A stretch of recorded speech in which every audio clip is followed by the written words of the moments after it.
السلام عليكم ورحمة الله وبركاته. waa cashir kale oo ku saabsan maxay ahayday maxaa la dhahaa bootstrap 4 oo dhowr cashiro hore aan kasoo sheekaynay.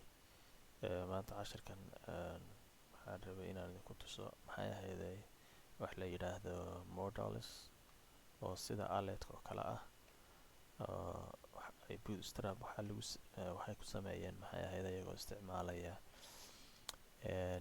HTML, CSS iyo JavaScript. saddexdaa luqadood ayaa lagu sameeyey. marka modals muxuu yahay? waa maxay ahayd window yar oo maaragtay markaad website hadda booqatid oo kale, wax yaroo qoraal yaroo meel kasoo boodo oo kale oo maaragtay haddana iska xidhi kartid oo kale, saas oo kale weeyaan. oo noocan oo kale hadda marka buttonka markaan click siiyey ee windowgana soo baxay. marka windowgan information oo important oo kala ah ayaad kusoo bandhigi kartaa ama maaragtay aad kaga codsan kartaa maaragtay dadka soo booqanaya website-kaaga ayaad maaragtay information muhiim oo kale ah ayaad maaragtay baad halkan loogu soo bandhigi karaa. markaan iska xidhno marka maxaad u baahan tahay sidee loo sameeyaa maaragtay dialogan yar. waxaan sameysanaynaa folder cusub. marka waxaan bixinaynaa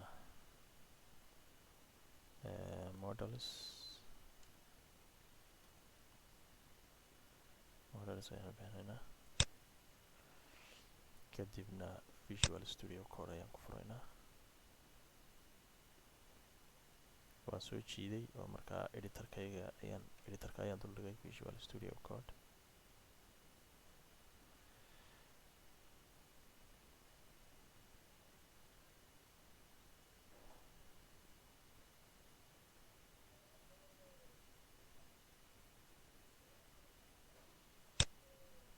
waxaan sameysanaynaa maxaa la dhahaa file cusub oo of course ah index.html.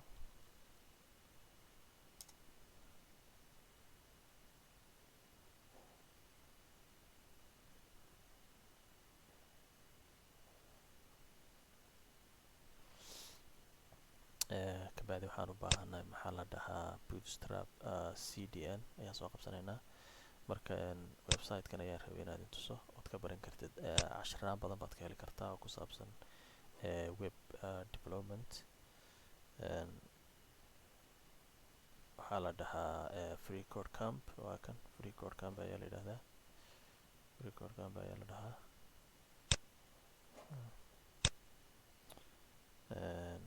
marka waxyaabo badan ayaad ka baran kartaa ood maaragtay aad ka faa'iidi kartaa. waxyaabo badan ayaad ka heli kartaa oo ku saabsan web development sida JavaScript, Bootstrap, CSS, HTML iyo waxyaalo kaloo fara badan ayaad ka heli kartaa. waana iska bilaash. markaas modalka xaggan ayay kaga sheekeynayaan. marka waxaad u baahan tahay attributes iyo classes kuwaas oo ku sahlaya maaragtay inaan sameyno dialogan. markaan maaragtay soo koobiyeysanno cdn-kan iyo qaybtan aan u baahnayn,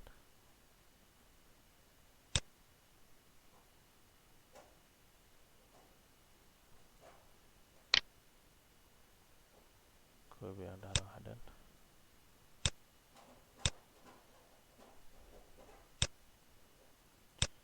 halkan ayaan ku bast garanaynaa markaas.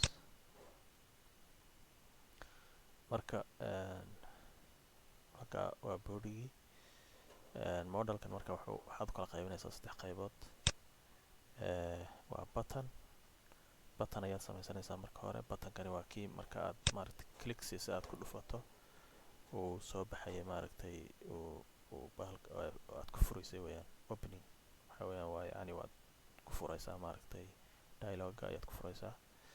waxaa jira isaguna modal dialogue class la yidhaahdo, kaasoo asaguna wuxuu maaragtay u style garaynayaa ballaca iyo dheerarka maxay ahayday maaragtay modalka. waxaa kaloo iyadana jira qaybtii saddexaad oo maxaa la dhahaa ee ahaa modal contentigii. marka meeshan waa meesha aad wax ku qoraysay, waxaa ku jira maxay ahayd headerkii ayaa ku jira. waxaa kaloo ku jira maxay ahayday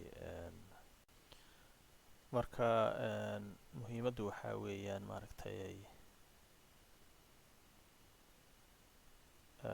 marka muhiimaddu waxaa weeyaan inaad maxaa la dhahaa aad fahantid maxay ahayd classeskan iyo classeskaas oo kale, iyo maxay ahayd attributeskan kan oo kale data toggle,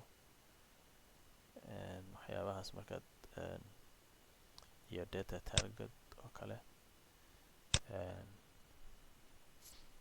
weeyaan inaad waxay ka dhigan yihiin inaad fahantay. hadda data toggle oo kale waxay ka dhigan tahay xidh oo fur. data targetna waxaa weeyaan waxay target garaynaysaa qaybtan id-gaas ayay wadataa. id-gan waxaa kaloo ku jira waa kana halkan uu ku jiraa, marka waxay ka dhigan tahay qaybtan oo maaragtay dialogii iyo buttonka ayuu isku xidhayaa id-gaasi. marka waa saddexdaa qaybood. qaybtani waa qaybtii maxay ahayd dheerarka iyo ballaca maaragtay windowga yare soo baxayay, maaragtay style garaynayay ama habeynayay. qaybtana waxaa weeyaan waa modal content, waa yacni waxaa ku jira waxyaabihii qoraalkii oo dhan, maaragtay sida headerka oo kale. headerka hadda waxaa ku jira maaragtay waxaa ku jiri kara oo kale maaragtay close button oo kale. close buttonkan oo kale hadda markaan ku dhufano headerkii wataa laba qaybood baa ku jirta, calaamadda oo xidhitaanka ah iyo qoraalka yar. qaybtaasi waa headerkii, qaybtana waa maaragtay bodigii, qaybtana waa footerkii.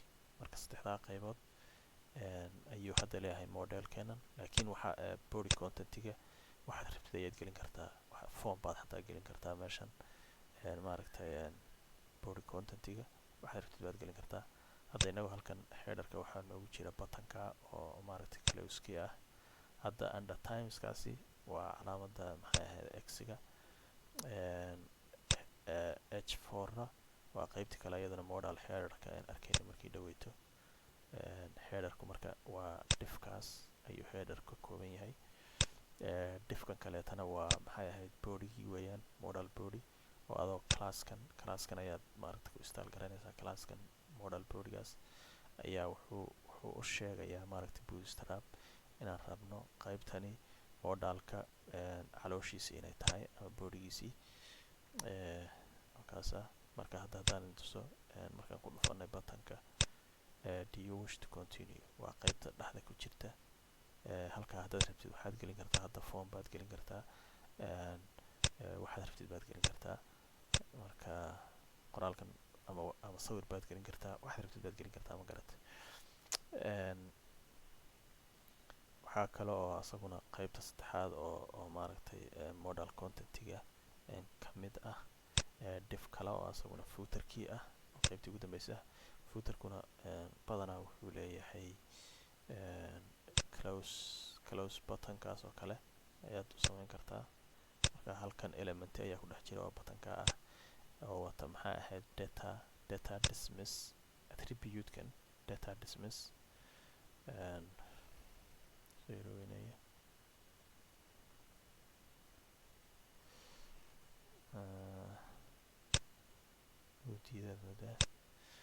data dismiss waxay ka dhigan tahay yacni xidh oo kale weeyaan, close weeyaan.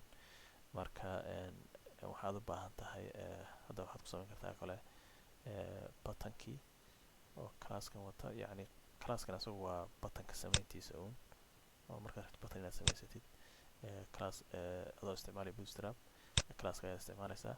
data dismisstana waxay leedahay xidh oo kale. hadda markaad calaamadda meesha aad closeta ku dhufatid oo kale wuu xidhmaya cause attribute-kan ayaa bootstrap sheegaya in la xidho oo kale data dismiss. marka halkaas ayaan kaga baxayaa. asalaamu calaykum waraxmatullaahi